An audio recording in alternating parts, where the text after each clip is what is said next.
لیلا چهارمین و آخرین فرزند فرح و محمدرضا شاه پهلوی در تاریخ 7 فروردین ماه 1349 به دنیا آمد. علیرغم تمام درمان‌هایی که برایش انجام شده بود، کسی قادر به معالجه او نبود.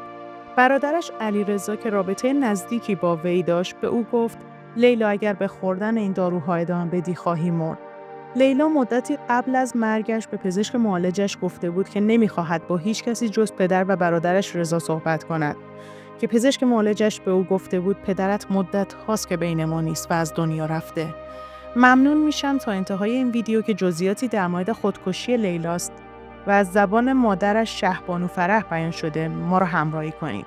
لطفاً قبل از ورود به داستان با زدن لایک و سابسکرایب و فعال کردن زنگوله کنار اون از کانال ما حمایت کنید تا اولین نفری باشید که ویدیوی جدید رو میبینید.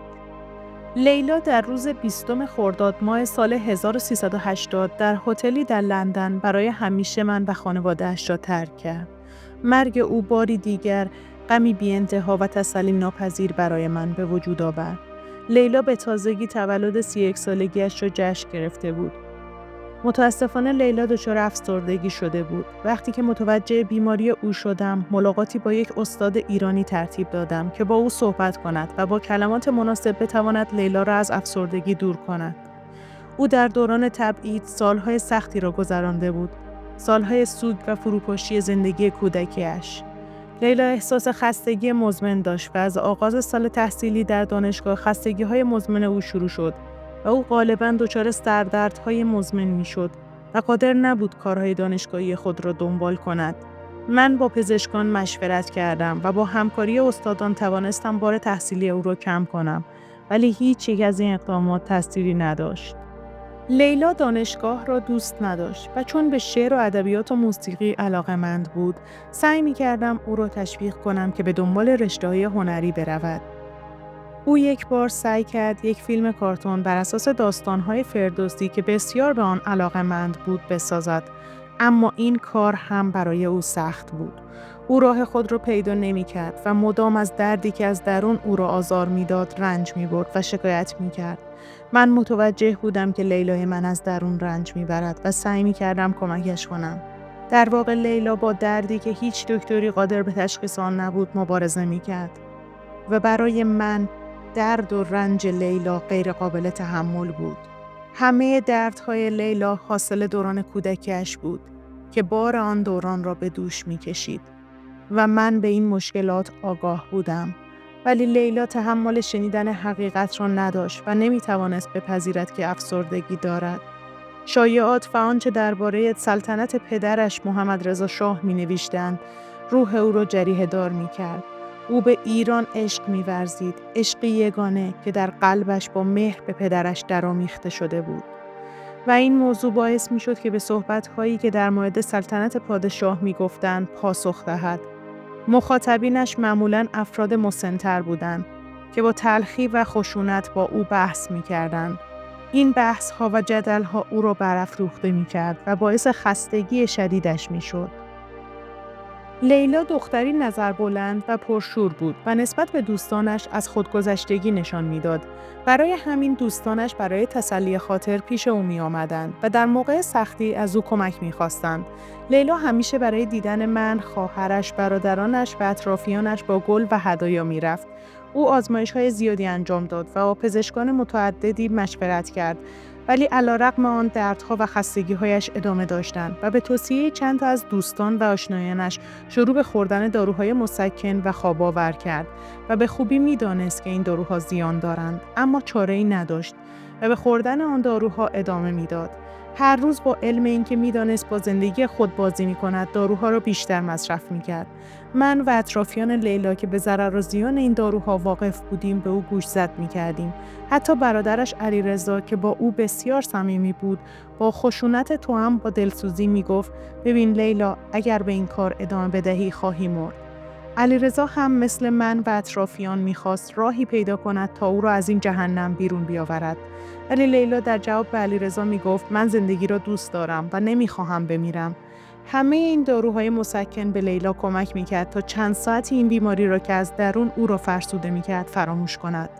لیلا اصولاً با علیرضا که به او نزدیک بود درد و دل می‌کرد. آنها از بچگی دست همدیگر را می‌گرفتند و پشتیبان هم بودند. علیرضا می‌توانست او را نصیحت کند و با او سختگیر باشد. مدتی قبل از مرگش لیلا به پزشکش گفته بود از این به بعد با هیچ کسی جز پدرش و برادرش رضا صحبت نمی‌کند. ولی پزشک به او گفته بود پدرت دیگر در میان ما نیست.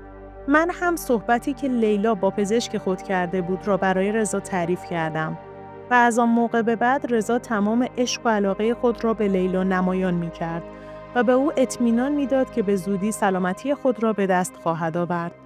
ولی وقتی لیلا متوجه شد که من این مسئله را با رضا در میان گذاشتم، خشم وجودش را گرفت. او معتقد بود که پادشاه جوان مورد احترام بسیار او است و نباید مسائل مربوط به بیماری و ناتوانی‌های او را بداند.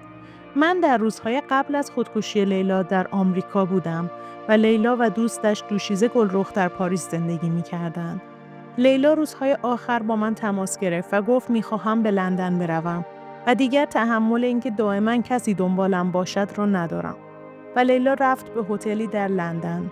من خیلی نگران شدم چون در انگلستان دسترسی به داروهای خواب‌آور و مسکن راحت‌تر بود. من همیشه از اینکه به لیلا تلفن بزنم ابا داشتم چون به پزشکش گفته بود اگر تلفنم زنگ بخورد باید به زور خوردن قرص‌های مسکن و خواب‌آور دوباره بخوابم. پزشکان معتقد بودند که نباید اونو به حال خودش بذارید، اما این بار به خاطر پافشاری لیلا گفتن اون واقعا نیاز به تنهایی داره، بذارید هر جا دوست داره بره. اما مدتی بعد از هتلی که توی لندن اقامت کرده بود به من تلفن زد.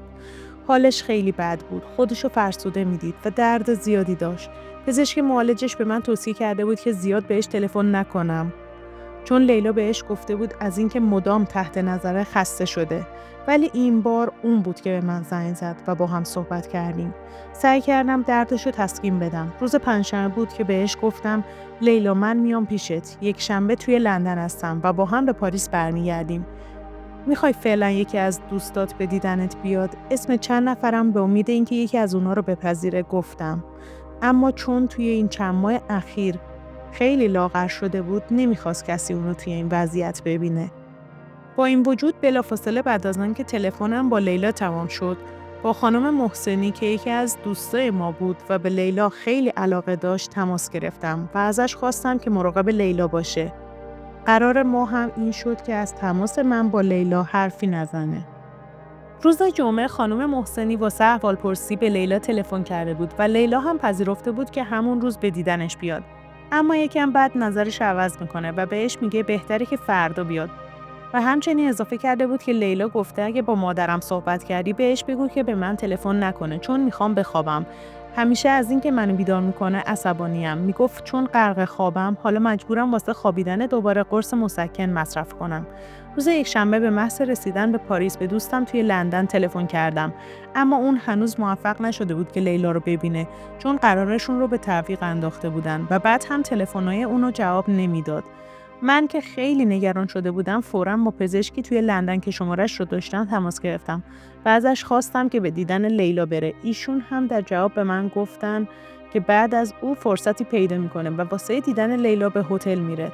توی ساعتی که قرار بود پزشک پیش لیلا باشه به هتل تلفن کردم. پزشک اونجا بود اما بهش اجازه داخل شدن به اتاق اونو نمیدادن چون دخترم علامت مزاحم نشوید رو به در اتاقش آویزان کرده بود. من از دکتر خواستم که پافشاری کنه و بالاخره تونست مدیر هتل رو قانع کنه و وارد اتاق شه. من پای تلفن با قلبی فشرده منتظر بودم. در همون لحظه فرهناز برای اطلاع از وضع لیلا روی خط دیگه‌ای از آمریکا با من تماس گرفت. من بهش گفتم که منتظر باشه چون تا چند لحظه دیگه پزشک از اتاق لیلا بیرون میاد. حدوداً 10 دقیقه‌ای صبر کردیم و مأمور اطلاعات هتل به من گفت اونا هنوز طبقه بالا هستن و ما خبری نداریم. بالاخره صدای هیجان زده پزشک رو شنیدم که به من گفت دخترتون درگذشته. من که از درد و غم بهت زده شده بودم خبر رو به فرهناز دادم. فرهناز مدام فریاد میکشید و من نمیتونستم فرهناز آروم کنم. به ناچار اونو به حال خودش رها کردم و با کامبیز آتابای که توی نزدیکی نیویورک بود تماس گرفتم و ازش خواستم که فوراً پیش فرهناز بره. امکان نداشت اونو توی همچین وضعیتی تنها بذارم. بعد خواستم رضا رو مطلع کنم. آجودان گفت که رضا توی جلسه کنفرانس مطبوعاتیه. آجودان اون را از خبر مرگ خواهرش باخبر کرد.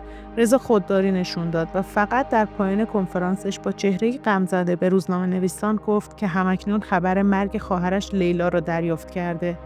وقتی با علیرضا تماس گرفتم و خواستم این خبر رو بهش بدم، در حال رانندگی بود. ازش خواستم که کنار جاده بایسته. می‌ترسیدم در اثر ضربه روحی که بهش وارد شه تصادف کنه، اما خوشبختانه علیرضا تنها نبود. دوستش سارا هم کنارش بود. من شهامت اونو نداشتم که خودم این خبر رو بهش بدم. واسه همین از خانم آتابای خواستم که این کار رو انجام بده. لیلا همه کس علیرضا بود. مرگ لیلا تأثیر شدیدی در بین ایرانی‌های تبعیدی داشت.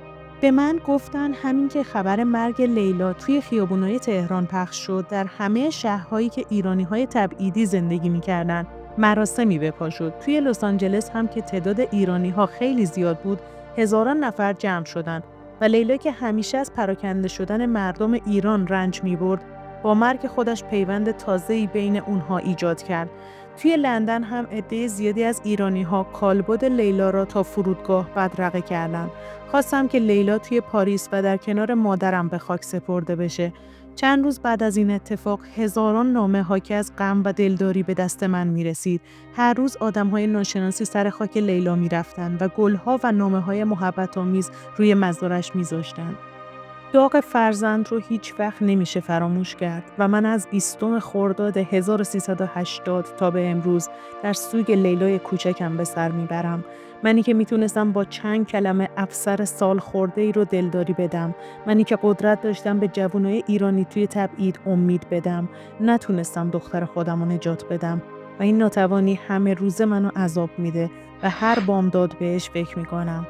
ممنونم که تا آخر این ویدیو منو همراهی کردید. منتظر کامنت های زیبای شما زیر این ویدیو هستم.